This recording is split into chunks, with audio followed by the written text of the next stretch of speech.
in Gaza. This crime must stop immediately. This is really significant. It's the first time that prominent Israeli human rights organizations have openly accused their own government of committing genocide in Gaza.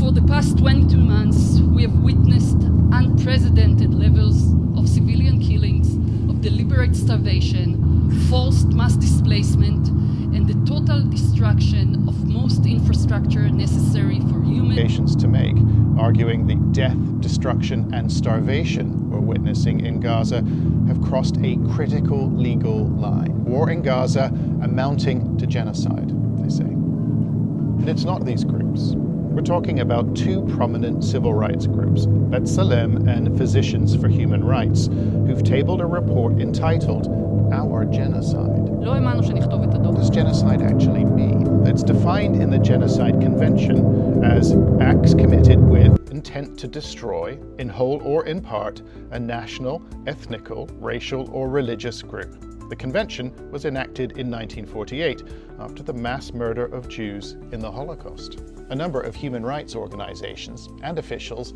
have already concluded that Israel is committing genocide in Gaza. Have a listen to the UN Special Rapporteur on the region. Over the past 20 months, that economy has shifted toward an economy of genocide. Here we are not talking of human rights violations. Here we are talking of crimes, plausibly genocide. In response, the Israeli government vigorously denies that its conduct in Gaza amounts to genocide. Now, when it comes to this accusation of genocide, yes, of course, we have free speech here in Israel.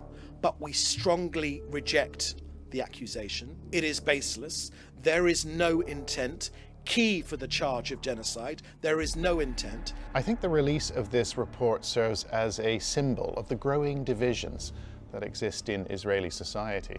At the very moment these human rights groups were accusing their government of committing the gravest of crimes, Netanyahu's cabinet made merciless comments about the war. The Heritage Minister, Amichai Eliyahu, telling a radio station the government is racing ahead for Gaza to be wiped out. Thank God we are wiping out this evil. And this is what the country's foreign minister has to say about starvation. First of all, it is clear that after almost 2 years of war, the situation is tough. But there is a lie, and the lie is the starvation policies. Still, the humanitarian catastrophe now gripping Gaza has made an increasing number of Israelis uncomfortable. For almost 2 years, they have begun to find their voice, a segment of liberal society that can no longer tolerate what the government does